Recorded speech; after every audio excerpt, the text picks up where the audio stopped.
रूही और जूही देंगी घर वालों को खुशखबरी। नहार और रूही होंगे अपनी बेटी के साथ एक नए घर में शिफ्ट। मजबूरी में नहार के पापा लेंगे नहार के खिलाफ कोर्ट की मदद, क्योंकि जहां अभी रूही और नहार एक दूसरे से ये बात छुपा कर रख रहे हैं कि उन्हें इस घर में आने के बाद कितनी मुश्किलों का सामना करना पड़ रहा है, लेकिन रूही और नहार इतनी आसानी से हार नहीं मानने वाले, क्योंकि जब कोई नहार को नौकरी देने के लिए राजी नहीं होता तो वह मजदूरी करने के लिए तैयार हो जाता है और रूही उस दुकान पर कम पैसों में काम करने की ठान लेती है। लेकिन वहीं जब नहार पत्थर तोड़ने के लिए हथौड़ा उठाता है तभी नहार के पापा उसे अपनी गाड़ी से देख लेते हैं, मगर नहार खुद को छुपा लेता है और रतन के सामने नहीं आता। जिसके बाद नहार जब रोज रोज मजदूरी पर जाने लगता है तो एक दिन रूही को शक हो जाता है कि आखिर नहार शाम को इतना थक हार कैसे जाता है। इसलिए जब रूही बार बार नहार से सवाल करती है तो नहार रूही को सारा सच बता देता है कि वह कुछ दिनों से मजदूरी का काम कर रहा है और जब तक उसे कहीं नौकरी नहीं मिल जाती तब तक वह यही काम करता रहेगा।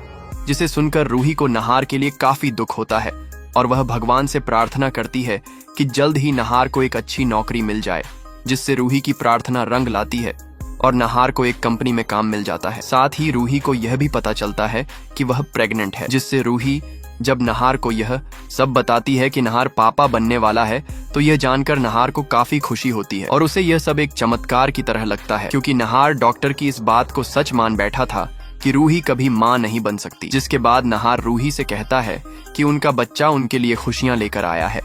क्योंकि अब नहार को एक अच्छी जॉब मिल गई है, इसीलिए वह एक नए घर में शिफ्ट होने की ठान चुका है। जिसे सुनकर रूही भी काफी खुश होती है और वह नहार से पूछती है कि आखिर नहार ने उसे नए घर के बारे में पहले क्यों नहीं बताया। तो नहार रूही से कहता है क्योंकि वह रूही को सरप्राइज देना चाहता था। मगर वहीं जब दादी को यह खबर मिलती है कि रूही प्रेग्नेंट है तो दादी के होश उड़ जाते हैं और दादी को समझ नहीं आता कि आखिर रूही माँ कैसे बन सकती है, जिससे दादी को बस यही डर सताने लगता है कि कहीं रूही के बच्चे भी रूही पर ना जाएं। मगर वहीं समर और बाकी घर वालों को यह सुनकर काफी खुशी होती है कि रूही प्रेग्नेंट है, तो वहीं सोनी को भी इस बात की चिंता होने लगती है कि कहीं रूही बेटे को जन्म ना दे दें, वरना उन्हें नहार के बेटे को भी घर और जायदाद में से हिस्सा देना पड़ सकता है। जिसके बाद कुछ महीने बाद जूही और रूही दोनों बेटियों को जन्म देती है, जिससे सोनी और दादी को जूही पर काफी गुस्सा आता है, क्योंकि वह दोनों तो जूही से पोता चाहती थी जो उनका वंश आगे बढ़ा सके। मगर जब यह बात रतन को पता चलती है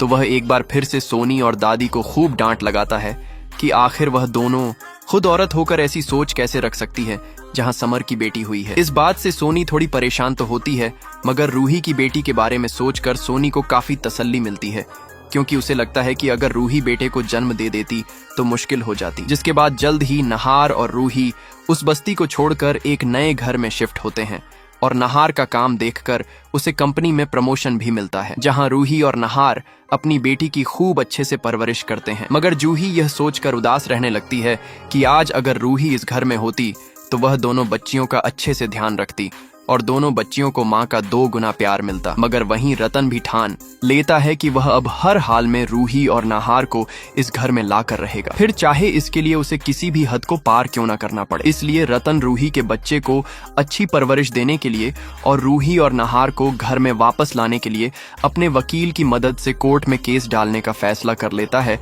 कि नहार और रूही उनकी पोती की अच्छे से परवरिश नहीं कर सकते, इसीलिए उन्हें या तो अपनी बेटी को लेकर घर में वापस आना होगा या फिर उसकी कस्टडी घर वालों को देनी होगी। लेकिन जब नहार और रूही को यह बात पता चलती है तो नहार अपने पापा से इस बारे में बात करने पहुंच जाता है कि आखिर वह यह सब क्यों कर रहे हैं। जिस पर रतन नहार से कहता है कि रतन ने बिल्कुल सही फैसला लिया है, क्योंकि नहार को यह हक कोई नहीं देता कि वह अपनी बेटी को उसके दादा दादी के प्यार से दूर रखें। जिससे नहार को समझ नहीं आता कि आखिर अब नहार क्या करे। इसलिए नहार को अपने पापा की बात मानकर घर वापस लौट जाना चाहिए या नहीं। आप क्या चाहते हैं? वीडियो को लाइक करने के बाद हमें कमेंट्स में अपनी राय देना ना भूलें। अब मैं यूट्यूब से गुजारिश करना चाहता हूँ कि मैं AI नहीं ह्यूमन हूँ, तो